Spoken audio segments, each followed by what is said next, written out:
यसू ने फरमाया, मैं ही रास्ता हूं। यसू ने फरमाया, मैं ही रास्ता हूं। अगर मैं आपसे कहूं कि आपकी अब्दी जिंदगी एक ही फैसले पर मुनहसर है तो न ये मजहब पर मुनहसर है, न अच्छे ऐमाल पर, न रवायात पर।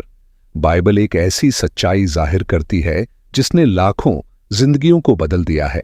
निजात सिर्फ एक ही नाम में पाई जाती है और वो नाम यसू मसीह है। यसू ने खुद फरमाया, मैं रास्ता, हक और जिंदगी हूं, कोई मेरे वसीला के बगैर बाप के पास नहीं आता। यूहन्ना 14। ये सिर्फ एक बयान नहीं है, ये तमाम इंसानियत के लिए खुदा का ऐलान है। बाइबल सिखाती है कि इंसान गुनाह में गिर गया और गुनाह ने हमें खुदा से जदा कर दिया।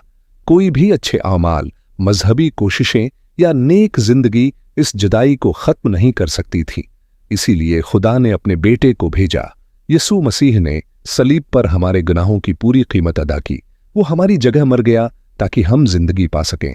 बाइबल रोमियो 10 में कहती है, अगर तू अपने मुन्हा से इकरार करे कि यसू खुदावंद है और अपने दिल में ईमान लाए कि खुदा ने उसे मर्दों में से जिंदा किया तो नजात पाएगा।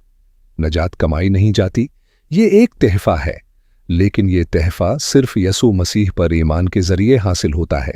असल सवाल ये नहीं कि आप कितने मजहबी हैं, असल सवाल ये है, क्या आपने यसू मसीह को अपना ज़ाती नजात दहिंदा कबूल किया है? अगर आज आप महसूस करते हैं कि खुदा आपके दिल से बात कर रहा है, तो अपने दिल को सख्त न करें, क्योंकि नजात कल का वादा नहीं है, ये आज का फैसला है। और अगर इस पैगाम ने आपके दिल को छुआ है तो उसे किसी और के साथ जरूर शेयर करें, क्योंकि एक शेयर किसी की अब्दी जिंदगी बदल सकता है।